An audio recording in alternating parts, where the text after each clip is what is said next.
शिवाजी महाराज की महिला आरक्षण विधेयकाच्या समर्थनार्थ महायुतीचा जन आक्रोश मोर्चा, भाजपच्या सगळ्या नेत्यांसह शेकडो कार्यकर्त्यांची उपस्थिती. मुंबईच्या सीएसएमटीवर 2 लोकलची टक्कर, टळली. मोटरमनच्या सतर्कतेमुळे टळला अपघात.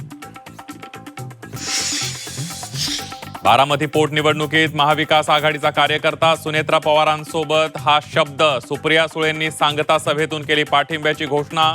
सुनेत्रा पवार यांनी पाठिंब्याबाबत मानले आभार. महिला आरक्षणाआडून मतदारसंघ फोडण्याचं भाजपचं कुभांड, उद्धव ठाकरेंचा घणाघात. संसद राम मंदिराच्या उद्घाटनाला राष्ट्रपतींना का बोलावलं नाही, उद्धव ठाकरेंचा सवाल. अहिल्यानगरच्या समता पतसंस्थेच्या कागदपत्रांचं घबाड, गोडाऊनमध्ये अशोक खरात संदर्भातली कागदपत्र असल्याचा संशय. यवतमाळमधील मुलींच्या विक्री प्रकरणाला दुजोरा देणारी ऑडिओ क्लिप समोर. ऑडिओ क्लिप पोलिसांना दिल्याचा भाजप जिल्हाध्यक्ष प्रफुल्ल चव्हाण यांचा दावा. मुली विक्री रॅकेटमध्ये अनेकांचा समावेश असल्याचाही उल्लेख.